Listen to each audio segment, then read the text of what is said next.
Don't worry, it doesn't bite. Have you ever heard this phrase from a dog owner? In this video, we'll delve into the story that occurred in 2001 in California. These events clearly show what underestimating the danger of some dog breeds can lead to. On January 26, 2001, police and an ambulance appeared at one of the apartment complexes in San Francisco. The story of 33-year-old Diane Whipple became one of the most high-profile lawsuits of those days. Diane was born on January 21, 1968, in Princeton, New Jersey. She loved sports since early childhood, and lacrosse became her true love. She was a successful athlete. The girl played games for the U.S. national team several times. After finishing her competitive career, Diane continued to practice lacrosse, but now as a coach at St. Mary's College of California, located in the San Francisco Bay Area.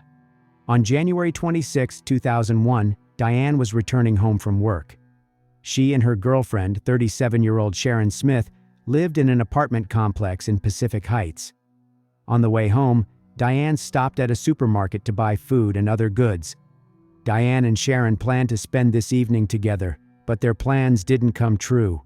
The first alarming sign was when Sharon returned home after work. She saw the police cordoning off the building where she and Diane lived.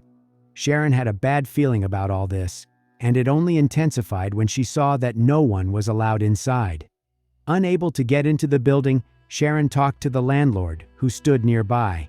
He didn't know the details, only mentioning that some dogs had bitten Diane. However, Sharon immediately understood what kind of dogs the landlord was talking about. Tears flowed down her cheeks because she knew that the accident was unlikely to end with just bites. Diane and Sharon lived on the 6th floor. Their neighbors were a married couple, 45-year-old Marjorie Knoller and her husband, 59-year-old Robert Noel. They owned a pair of Presa Canario dogs. Presa Canario is a breed of dog with intensified territorial and guard instincts. An adult dog of this kind reaches a height of about 21 to 26 inches and weighs around 110 pounds. Some countries consider this dog breed potentially dangerous, while Australia, Malaysia, and New Zealand have even banned bringing them to their territories. Of course, one should note that pet owners play a crucial role in what kind of personality their pets will have. Improper training or its complete absence is unlikely to end with something positive. As mentioned earlier, Diane stopped by the supermarket on her way home to buy groceries. After purchasing everything she needed, she went home. At about 4 p.m., a woman who lived on the 6th floor called 911. She reported that something terrible was happening in the corridor. She mentioned hearing the dogs barking and their owner being unable to calm them down. Emergency services immediately went to the scene. When the police reached the 6th floor, the dogs were no longer in the corridor. Their owner managed to drag them into the apartment, from where the barking continued to come. The police saw a terrible picture. It was as if a hurricane had swept through the corridor. But the worst part was what the dogs did to Diane. Paramedics urgently took Diane to the hospital. She had around 80 wounds on her body. Despite all the doctor's efforts, Diane was gone. She died on the same day, failing to regain consciousness. Meanwhile, specialists arrived at the scene to take away the dogs. But it turned out to be an uneasy process. The male dog, named Bane, continued to behave aggressively. One should note that Bane weighed 141 pounds, which was more than the weight of Diane Whipple. Knowing that 2 dogs took part in the attack, one realizes that Diane had almost no chance to fight off the attack. And the fact that the attack occurred in a confined space only made it worse. The Animal Control Services euthanized Bane, who did not want to calm down, at the scene to avoid another incident. The female dog named Hera was not much smaller than Bane. She behaved more calmly and, therefore, avoided Bane's fate. However, it would be more accurate to say that Hera saved herself some time. After all, a year after the attack on Diane, they euthanized her too. Police have launched an investigation into Diane's death. The dogs that attacked her paid for it with their lives. But as you know, we are responsible for what we have tamed. The only person who saw everything that happened was the owner of the dogs, Marjorie Knoller. She gave the impression of a person shocked by what had happened. She claimed that she tried to pull the dogs away from Diane but could not do it, which, remembering the weight of Bane alone, seemed believable. There were minor injuries on the woman's hands, which indirectly confirmed her words. Several questions immediately arose. First, why such big and aggressive dogs were without muzzles? Secondly, why did they keep such dogs in the apartment? Thirdly, why did the dogs attack Diane? According to Marjorie Knoller, her dogs were kind and well-trained.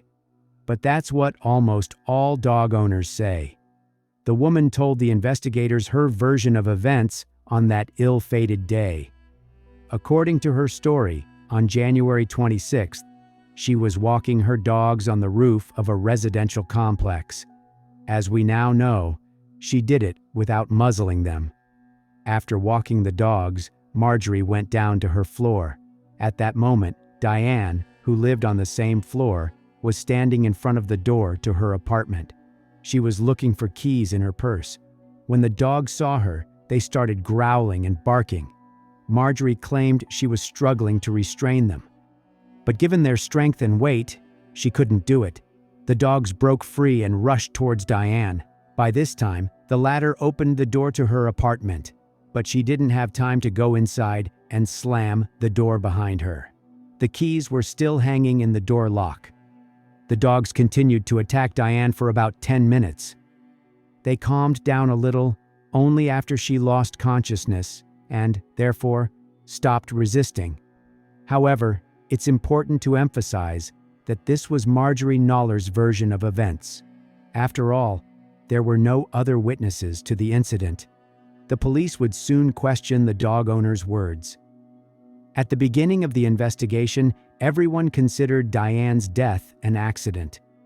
The owners of the dogs, Marjorie Knoller and Robert Knoll, told reporters they were shocked by what happened because their pets had never shown aggression before. However, when one of the interviews about kind and well-trained dogs appeared on TV, the police started receiving calls from other tenants. Everyone refuted the words of the spouses that their dogs were not aggressive. It was quite the opposite. They kept all the tenants in fear. The owners reacted inadequately to comments about the absence of muzzles on dogs, starting to insult those who made them. One person even suggested that Marjorie Knoller could have deliberately set the dogs on Diane. According to some reports, there was a conflict between the neighbors. Diane commented on the lack of muzzles on dogs, while Marjorie disliked Diane because she dated a woman. Neighbors and pedestrians made many complaints to the public security authorities, but no one took them seriously until it was too late. Moreover, it wasn't the first time those dogs attacked Diane. About 2 weeks before her death, she was bitten on the left wrist by one of the dogs, but she avoided severe injuries because she wore her sports watch on that hand. Based on the information received, detectives started studying the identities of dog owners. Marjorie Knoller and Robert Knoll were lawyers. While analyzing their biography, the police found a strange detail.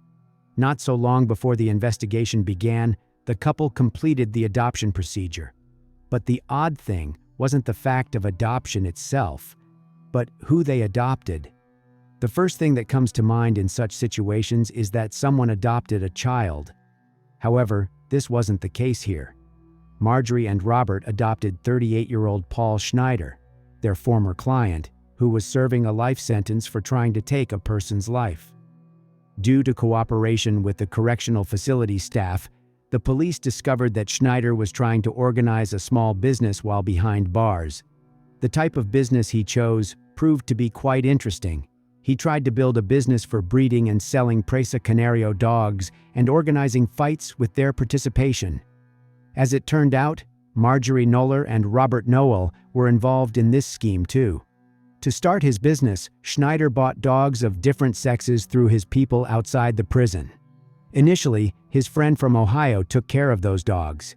However, the animals showed aggression, so Schneider's friend put the animals on a chain. As a result, they started behaving even more aggressively. Soon, the relationship between Paul Schneider and his friend deteriorated, which resulted in his foster parents, Marjorie Knoller and Robert Noel, taking the dogs. But the main question that many were interested in was why a married couple needed to adopt a 38-year-old prisoner. During the investigation, the police found photos of Knoller topless in Schneider's cell and correspondence between all three. The authorities described those letters as erotic. In one of the letters, Noel boasted to Schneider about the incident when Bain and Hara ran out of the elevator, almost knocking down Whipple, whom Noel mocked as a timorous little mousy blonde who almost had a coronary. It turned out that Knoller and Noel completed the legal adoption of Schneider a few days after Diane Whipple's death. According to some statements, they did it to facilitate night visits in prison.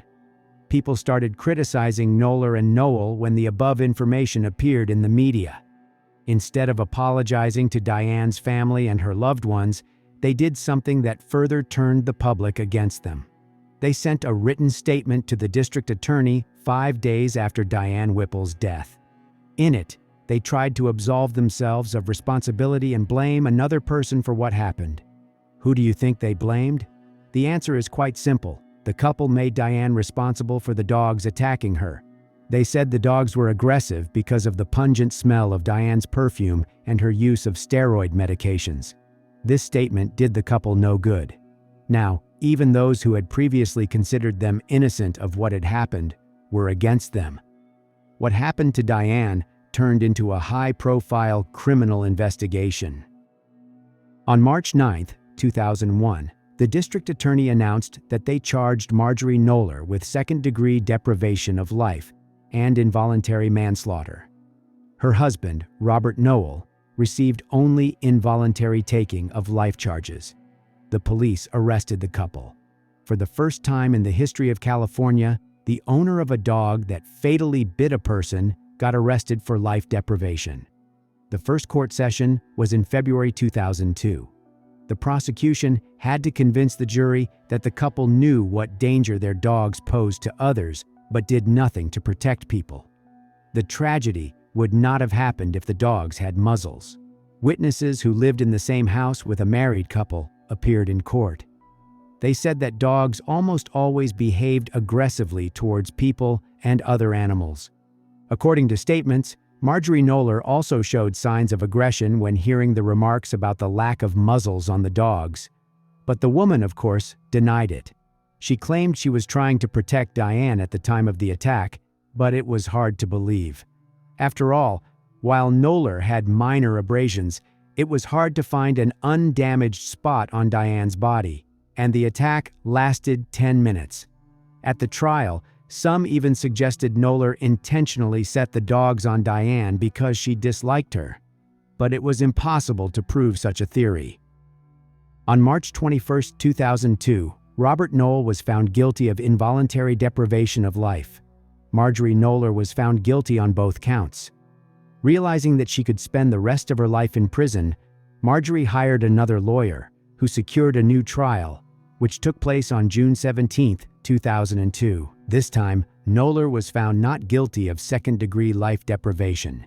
Hence, each of the spouses received 4 years in prison. But the State Court of Appeals overturned the judge's decision related to the second-degree taking of life, so the work of prosecutors continued. By 2004, both Knoller and Noel had served their sentences on involuntary life deprivation charges, and Marjorie was released on bail while her second-degree life deprivation sentence was pending. New trials dragged on for 3 years. As a result, on September 22, 2008, Marjorie Knoller was found guilty. The court sentenced her to 15 years to life imprisonment. In 2019, California commissioners denied her first application for parole. On February 15, 2023, Knoller appeared before the parole board for the second time. People close to Diane Whipple have spoken out against her release. "It's impossible to assess the impact of this loss," Sharon Smith said. "I was in shock for many years. Most of my life has become unrecognizable. the parole board decided that Knoller remains a threat to society and will remain in custody. She can file another application no earlier than 2026. Noel died of heart failure in a nursing home on June 22, 2018, on his 77th birthday. He lived in relative obscurity following his release from prison and worked as a baker for some time. To this day, Knoller is serving a sentence that could have been avoided by simply muzzling the dogs.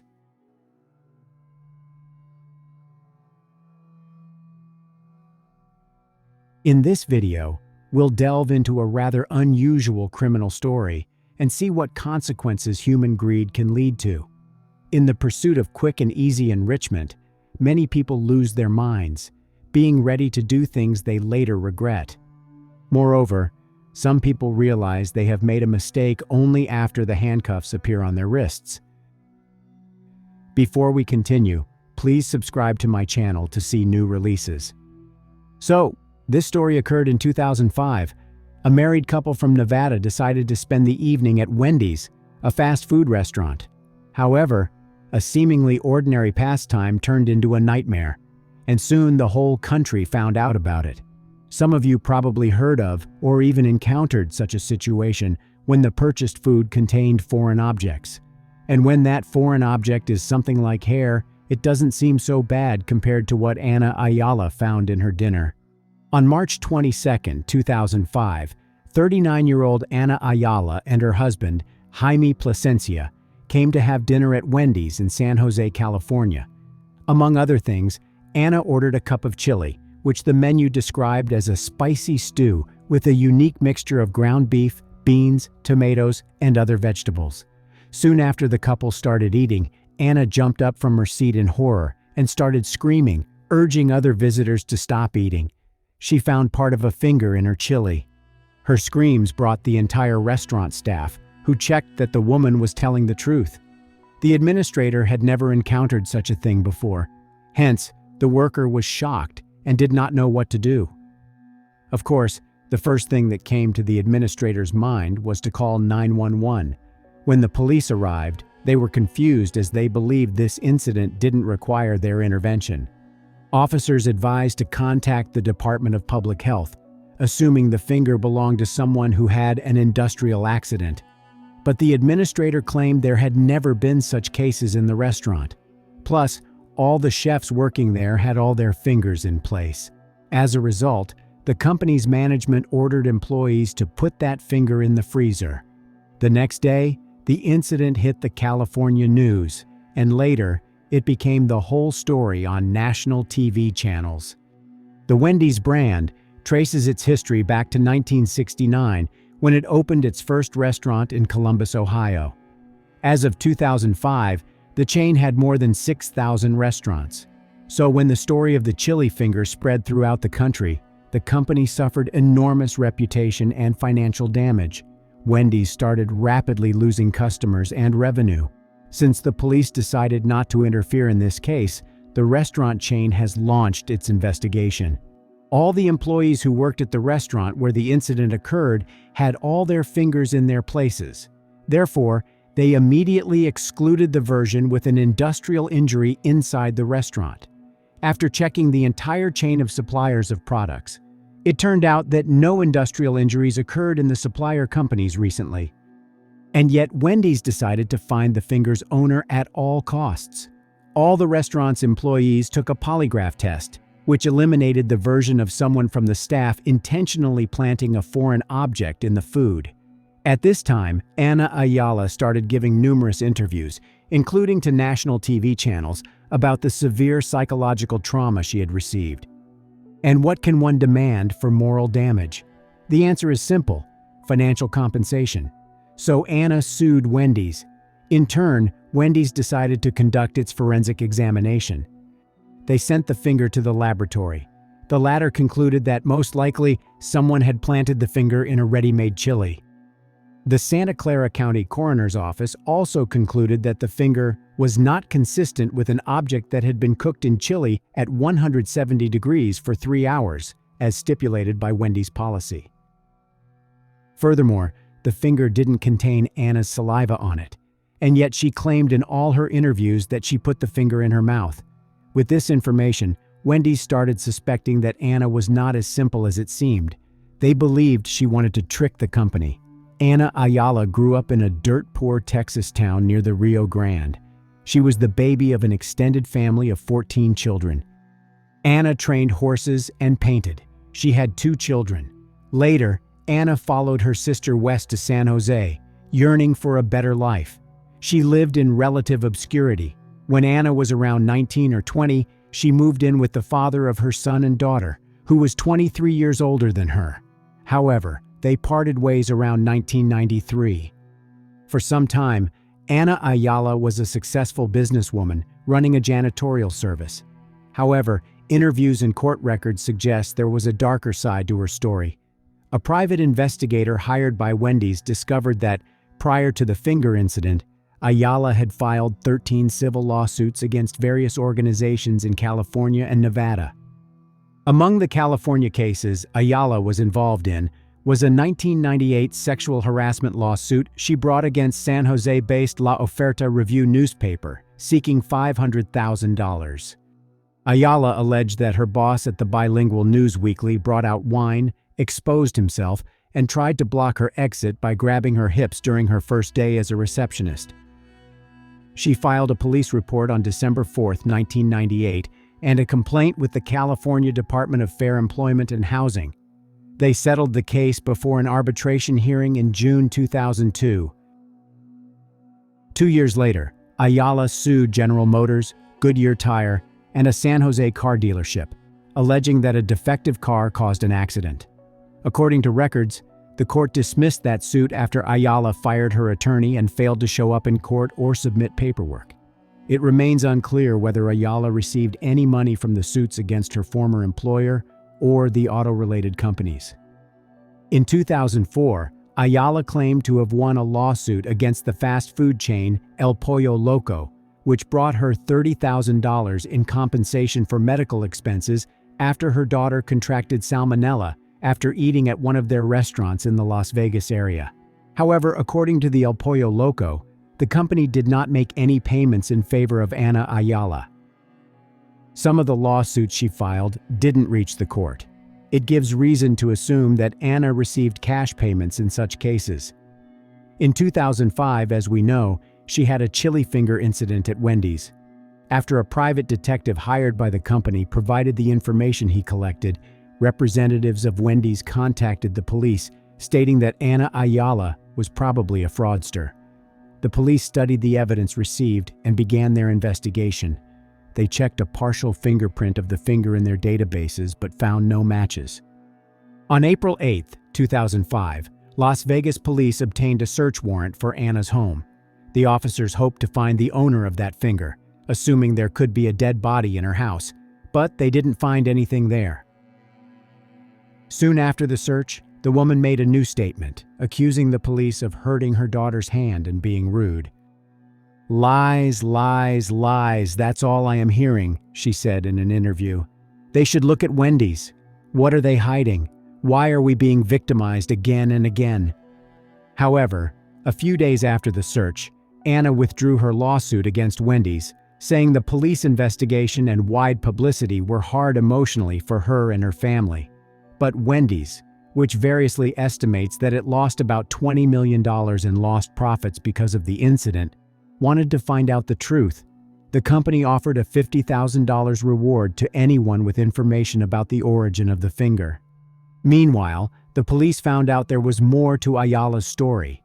In addition to filing various lawsuits, she sold a mobile home that did not belong to her.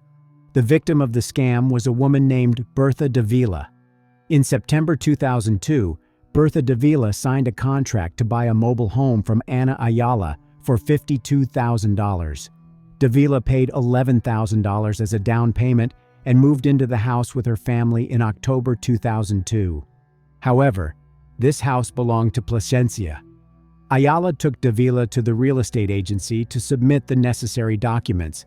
The agent said that Davila could not qualify for the purchase because she had no credit history or social security number. Anna, acting as an interpreter, did not convey the agent's words to Davila. Bertha Davila assumed she now owned the house. However, about 3 weeks after she moved in, she received a notice from the bank saying that she had 3 days to vacate the mobile home because Plasencia, the owner, had not fulfilled his loan obligations. In November 2003, Davila went to Las Vegas, demanding Ana to return her money. But Ayala told Davila she didn't understand what she was talking about and refused to answer her questions. As a result, Davila lost all her savings and the extra money she borrowed to make a down payment on the house. On April 21, 2005, Las Vegas police arrested Ana Ayala for the fraudulent sale of a mobile home. Her husband, then 43-year-old Jaime Plasencia, was also arrested. He received charges related to non-payment of alimony and fraudulent use of his son's Social Security card. Wendy's considered the arrest of these two people a small but significant victory. The owner of Wendy's in San Jose urged people to return to the restaurants. The company organized various promotions to get lost customers back. Nevertheless, the main question that Wendy's wanted to get an answer to was where the finger came from. They increased the reward for information that could shed light on its origin to $100,000, and such a move worked. 2 people called the police. The first asked to remain anonymous, and the second was the owner of an asphalt company. His name was Mike Casey. According to Mike, in December 2004, 3 months before the incident in the restaurant, Brian Rossiter, an employee of his company, lost part of his index finger in an industrial accident. But that's not all. Plasencia, the husband of Ana Ayala, worked in the same asphalt company. On May 13, 2005, the police announced they had identified a man whose finger Ana had found in her chili. Brian Rossiter told the police he had lost part of his finger in December 2004. At that time, Brian owed Jaime Plasencia $50. Jaime said he would forget about the debt if he gave the finger to him, to which Rossiter replied he would agree to it only for $100. As a result, Brian gave Plasencia his finger. It's worth noting that DNA analysis confirmed that the finger belonged to Brian Rossiter. When the chili finger story hit the news, Rossiter quickly figured out why Plasencia bought the finger from him. When asked about this, Plasencia said Brian would receive $250,000 if he kept quiet. So, in addition to the charges for the fraudulent mobile home sale, Ana received charges of fraud related to Wendy's case. Her husband, Plasencia, faced the same accusations. "The true victims are Wendy's owners and operators," said Rob Davis, the San Jose chief of police. As for Miss Ayala, he added that, "As a result of forensic evidence, we believe that what she said is not true." As previously stated, after Wendy's increased the reward to $100,000, 2 people called the police, Anonymous and Mike Casey, the owner of an asphalt company. So the anonymous person turned out to be Brian Rossiter himself, the finger's owner. It probably allowed him to avoid any charges. Wendy's reported that Mike Casey received half of the proposed reward, $50,000. The person who received the remaining $50,000 wished his name not to be made public, but if we analyze all the information, we can conclude that this person was Brian Rossiter. We sincerely thank these citizens for stepping forward and calling the special hotline number with information that helped investigators break open this case, Wendy's officials said in a statement. On September 9, 2005, Ayala and Plasencia pleaded guilty to conspiracy to file a false claim. On January 18, 2006, on the totality of the charges against her, Ana Ayala was sentenced to 9 years in prison. Also, Wendy's banned her from visiting any of the chain's restaurants for life. Ana's defense filed an appeal, which resulted in a milder sentence of 4 years in prison. Her husband received a sentence of 12 years and 4 months imprisonment. The court also ordered the couple to pay $170,000 to Wendy's employees who lost their jobs or working hours. Ana Ayala had to pay another $19,000 to the woman she illegally sold a mobile home to. The judge also ordered the couple to pay $21,800,000 to Wendy's. Realizing that Ana and Jaime didn't have that kind of money, Wendy's agreed not to charge the couple if they never benefit from the whole story. It means they cannot participate in various paid interviews and talk shows. In 2010, Ayala became a free woman, but her misadventures did not end there. In October 2012, the police again arrested her after she reported that two unidentified men had wounded her 26-year-old son. As it eventually turned out, this statement was a lie. Her son, who was on parole and wasn't allowed to have a gun, accidentally shot himself in the leg. To keep him from returning to prison for violating probation, Anna invented a story that the police quickly cracked.